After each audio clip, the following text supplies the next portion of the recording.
In our modern age, it is vitally important that our students get a solid grounding in mathematics and science. A computing calculator designed for use in high school classrooms has created tremendous excitement among educators. It is capable of helping the student understand many math and science concepts in greater detail and with more speed than ever thought possible. The computing calculator illustrates these concepts in a new and challenging fashion, and yet it provides the opportunity for individual study. Calculating devices do not eliminate learning. They only do what they are told. Students must completely understand the logic of problem solving and be able to provide a correct set of instructions. In addition to classroom work where the whole class participates, a computing calculator makes an important contribution to individual learning. It has long been known that things which we discover for ourselves are the things which we retain the best. The classroom calculator is made to order for enrichment assignments. This enrichment can be provided with minimum demands upon the teacher's time which is now utilized to give students individual attention.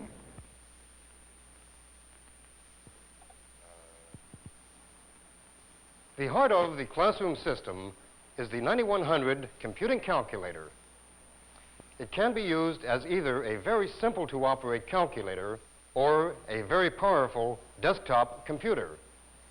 It is a completely self-contained unit made up of a keyboard, a cathode ray tube, and within the case, the electronics package. In the center of the keyboard are the arithmetic, operation, and numeric entry keys. As I enter numbers on the keyboard and touch the appropriate key, decimally correct results instantaneously appear in the cathode ray tube. A large screen display, which duplicates the contents of the cathode ray tube, can also be used for classroom participation.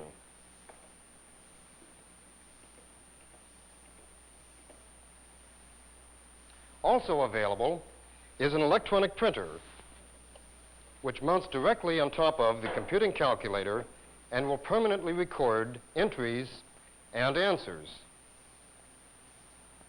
To the left of the numeric keyboard are a group of keys used for the storage of intermediate results and constants. And for students of trigonometry, analytic geometry, calculus, biology, chemistry, and physics are a group of keys that automatically provide the trigonometric and logarithmic functions so often used in the advanced mathematics and the sciences. The 9100 can also be programmed to remember repetitive operations. As an example, I will create a program to solve the quadratic equation y equals x squared plus 2x minus 5 for various values of x. I simply set the switch to program and key in the steps appropriate to the solution of the equation. By setting the switch back to run, the 9100 is now ready to solve the equation for any value of x that I may select. If I enter 10 on the keyboard and touch the continue key, I execute my program and display the corresponding value of y. This procedure can be repeated innumerable times, and a table of y values can be built describing the particular function.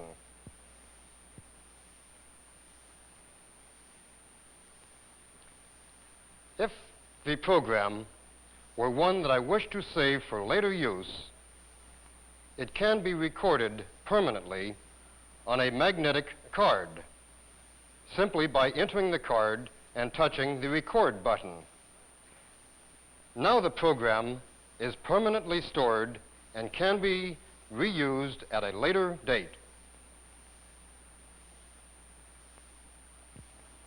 For graphical representation of solutions, an XY plotter is also available. Let's take a look at a plot of the same problem, y equals x squared plus 2x minus 5. On this magnetic card,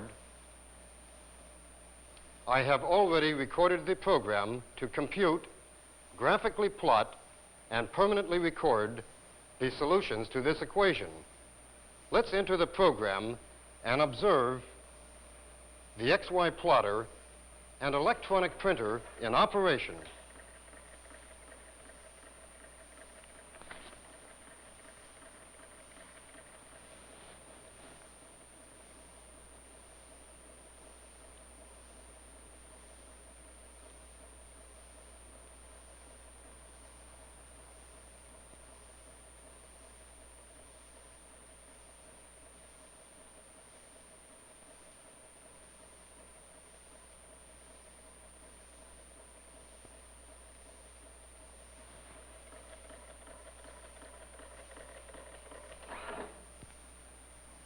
Solutions to problems can be programmed at home by students using cards that are marked with a pencil with codes representing instructions. When a card is run through a reader, it programs the computer in the same manner as done with a magnetic card. This allows freeing of the computer for greater utilization by a number of students. For example, students can check their homework assignments before class. Others can do special problems on their own for greater enrichment. Teachers can quickly recognize which students require special attention. Let's take what might be a typical example of a student exploring an experiment in the sciences. To determine the multiplicity of bacteria in a pure nutrient solution, the exponential function n equals n sub 0 times 2 to the kt is used where n sub 0 equals the original amount of bacteria, k is a constant relating to the kind of bacteria, the time, and the nutrient, and t is the measure of time. Using a MarkSense card, the student programs the computer and inaugurates the program. As the computations are performed, the numerical data is printed and a plot representing the increase of bacteria per unit of time is graphically described on the chart.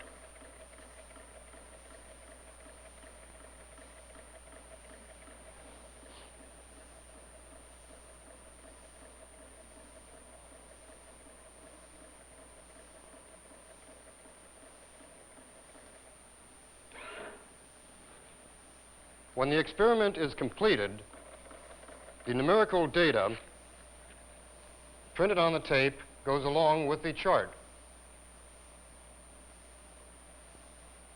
The 9100 classroom computing system is being used by many schools with remarkable results in subject matter comprehension and reasoning skills. In the 70s, it is truly a tool for intuitive learning.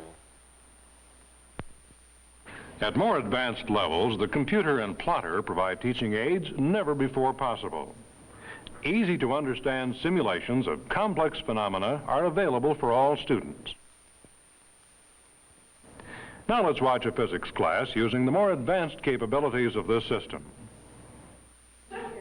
Okay, now today we'd like to go back and put together the things that we've been learning. We've talked about a body in linear motion. And we know that we calculate the distance that that body moves by multiplying its velocity times its time, which of course is the same sort of thing you do every time you calculate how far you've driven in an automobile. So that the horizontal distance is equal to the velocity times the time.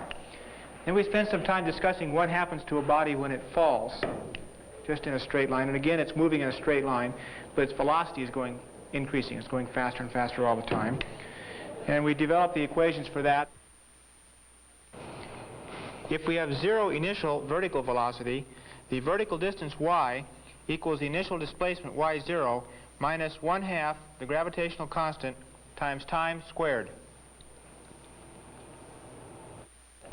What we'd like to do this morning is to put these two ideas together and study what happens to a body when it does something like this, where it rolls off a table and starts falling. When it's on the table to start with, it has a pure horizontal velocity. So we have the first case. When it goes over the edge of the table, it has both a horizontal velocity and a vertical velocity. We're going to put those together. Now, when I roll the ball like this, it all happens pretty fast. It's pretty difficult to see moment by moment exactly what's happening. So what we'd like to do is to slow that action down, and we're going to do that by using the computer that we have here and ask it to draw a graph of the path that the ball would take as it comes over the table edge. I have the program in that uses these equations to calculate the position of the ball, and I've marked the initial conditions down here on this optical card. So let me put those in, start the program going. Then you'll notice that the plotter started off with the ball going almost straight out, and that as longer that the ball is falling, the more it starts moving in the down direction this way. You'll notice one other thing that you didn't see when we did the real thing, and that is that we have little timing marks on here. These little dots are exactly 1 second apart, so that we now have a clock that's superimposed on the motion of the body, and we can actually time what happens from moment to moment as the ball comes down until it heads toward the ground. While that plot is finishing up, I'd like to pass out some copies of that same plot that I made up before class. Barb, would you take those for me? If you'll pass those around, and then we'll see what kind of an analysis we can get from this calibrated plot. See, the ball is just about to hit ground down here, and the computer is programmed to come back up to the top of the table. Let me turn this thing off now, and I'll move the pin out of the way so that we can see what's going on. And you can follow along with the graphs that you have and do exactly the same thing. What we would like to do now is to find some way of calculating the length of this curved arc. We've been calculating the distance that that body travels, and now we'd like to calculate the distance along a curved path. And one way we could do that would be to draw straight lines between successive dots, something like this. Okay, and we could do that between each successive dot and use these straight lines as an approximation to the path of the curve. So why don't you do that for 1 or 2 values? We could, of course, count the squares along the diagonal line, but they cut across squares. It's kind of hard to do. And so an easier way to do that would be to break it up into its vertical and horizontal components so that we have the vector resolve into its vertical component and its horizontal component. Now why don't we step over to the blackboard here, and we'll see just exactly how we can use that. If we draw the vector that approximates the curve, we break it up into a vertical component and a horizontal component. Let's put number of labels on these so we'll have something to talk about. We'll call this one delta y, and we'll call the horizontal component delta x, the change in the x distance, change in the y distance, and we'll call this one delta s. Okay, now if we have equations that calculate x and y for us, we can calculate the difference in x and the difference in y. If we know those, how do we find the distance of the hypotenuse of that triangle? Joy, what could we do to find the distance of that hypotenuse? Use the Pythagorean theorem. Use the Pythagorean theorem. Okay, what's the Pythagorean theorem?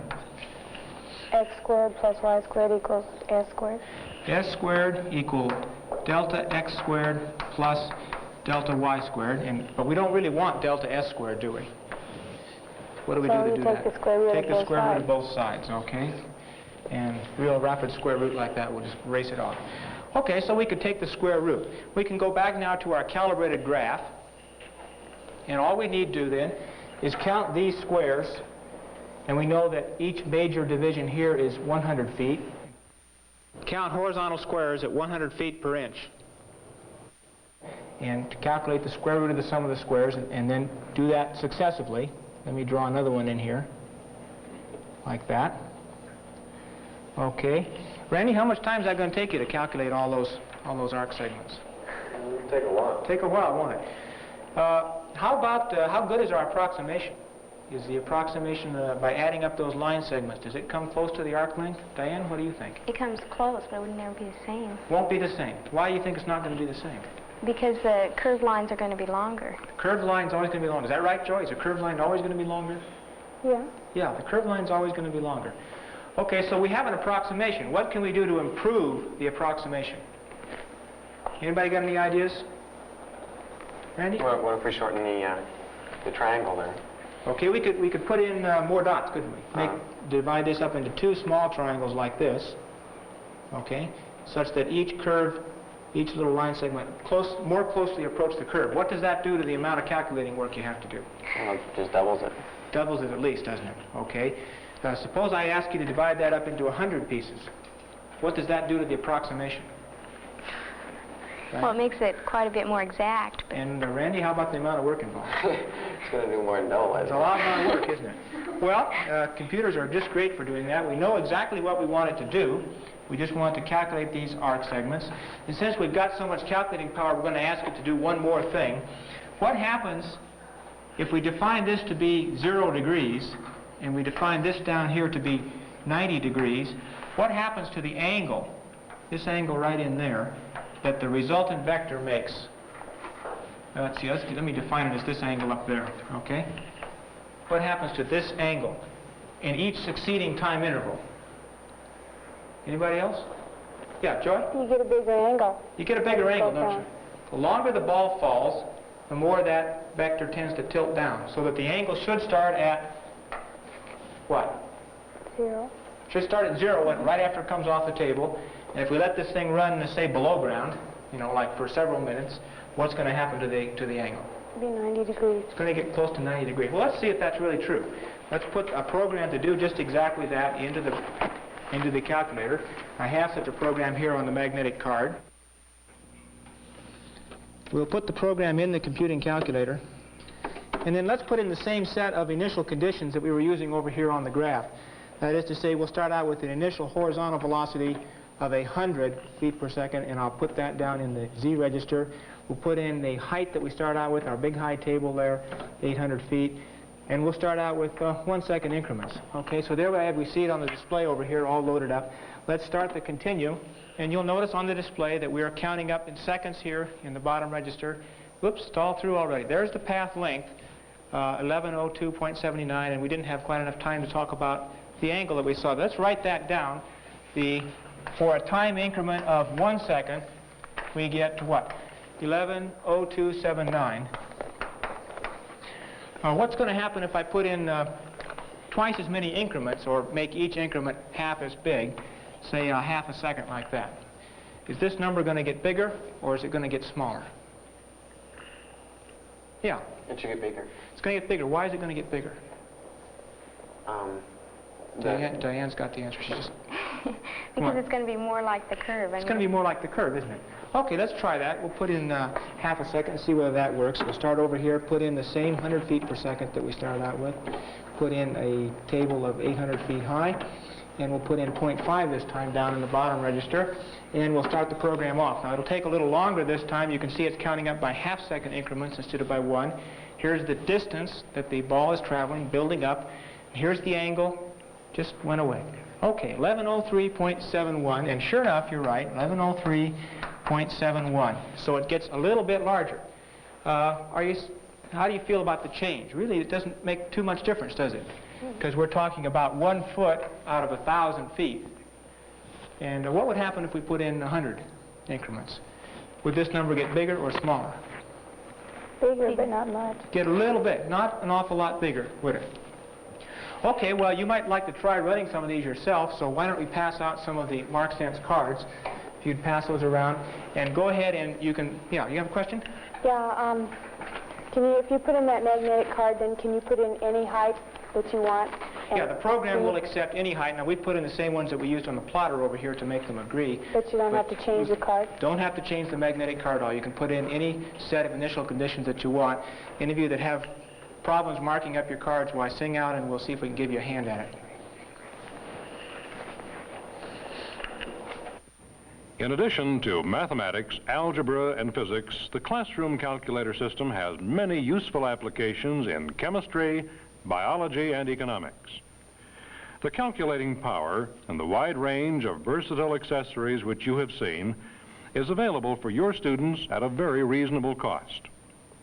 Basic equipment costs for the calculator and card reader, amortized over 5 years, when divided by the number of programs per year, using a school year of 180 days and actual classroom experience of 26 programs per hour, result in the low cost of less than 5 cents per program. The availability of computing calculators small enough and inexpensive enough for classroom use has opened up exciting possibilities in creative teaching. Forward-looking educators are carefully studying these opportunities. For additional information, write Hewlett-Packard, Post Office Box 301, Loveland, Colorado 80537, or contact one of the more than 125 Hewlett-Packard offices conveniently located to serve you in major cities around the world.